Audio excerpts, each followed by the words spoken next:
Thank you so much, Carl, for a brilliant speech. Now, delegates, I would like to introduce you to a very young lady who is a young leader from Africa called Uganda, Alexa Mobomga.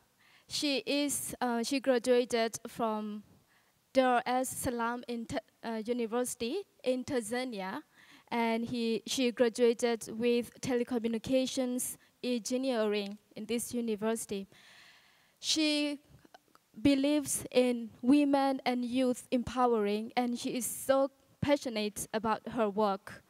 And she currently works as a global partnerships manager at ASEC International. It is a global student organization.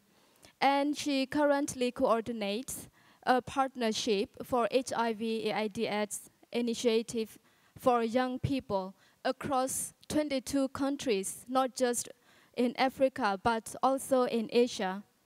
She is a remarkable young leader. Please give a welcome to Alexa Mobomga.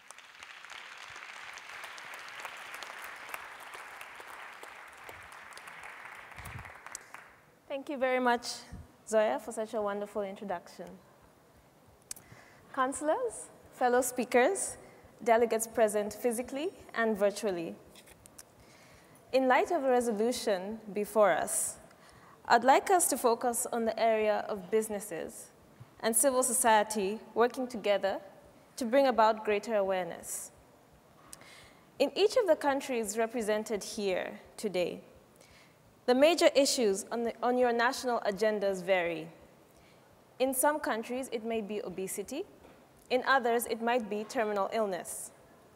In my part of the world, HIV and AIDS is of very large importance. Uganda, my country, is very famous for several things. Some of them include the former president, Idi Amin. Some of you may have seen a fictional adaptation of his life in the movie The Last King of Scotland. It's also the source of the River Nile, the longest river in the world.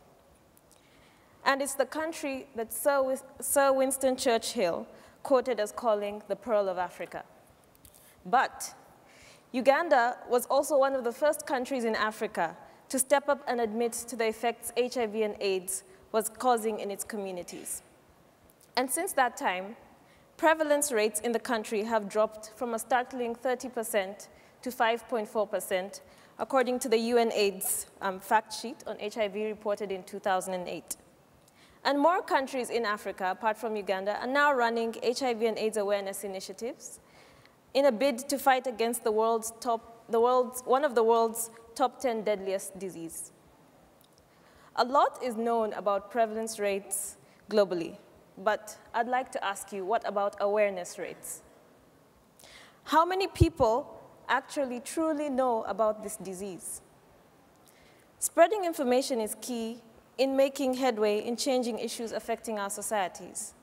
But as has been mentioned several times during this summit, it's important that entities work together for higher efficiency in spreading this information. I have firsthand seen successful models of businesses working with youth in bringing about an increase in information dissemination, and would like to share one example with you. I've had the privilege to manage a project that ASEC, the world's largest youth-run organization, and Standard Chartered Bank, a financial institution providing banking services mainly across Asia, Africa, and the Middle East, are running on HIV and AIDS information dissemination. Since the inception of this project, of the agreement between the two organizations to train 300,000 young people across 22 African and Asian countries by using young volunteers, much like Carl, to educate peer educators as part of the bank's 3-year pledge to educate 1 million people around the world on this subject. The program with ASEC, in its final year of implementation, has seen over 250,000 young people being educated on the topic of living with HIV and AIDS, prevention, and safe living practices. So 250,000 people across 3 years may not be a large statistic, but let's actually look at what this means. This means 250,000 young people know what wise choices to make for their lives around the subject. 250,000 people, young people, have been able to discover the difference between the myths and the truths surrounding HIV and AIDS. And 250,000 young people have been empowered to help their friends know more about the disease.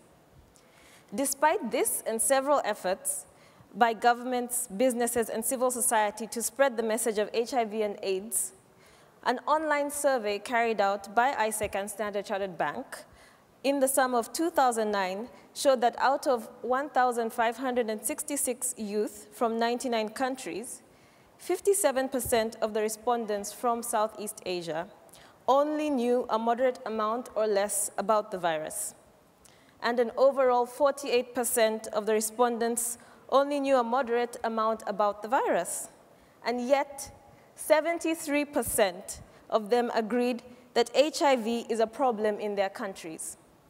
So keeping in mind that this was an online survey carried out in an audience who had free access to virtual platforms and, of course, access to learning, this is a very scary statistic.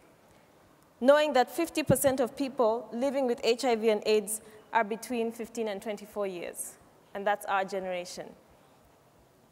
This is a clear call to action to each and every one of us to take up the personal responsibility to gain access to knowledge on health issues, regardless of the numerous amounts of funds, actions, efforts.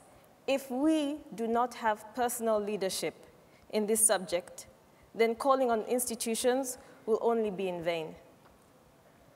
Also, more young people should collaborate with governments, businesses, and civil society, creating innovative and customized solutions to spread information on health, within their communities, peers, and focus groups. I invite you to imagine with me a world where solutions to issues on the global health agenda are also sustainable businesses for those in most need of these services. I will leave you with this challenge. Thank you.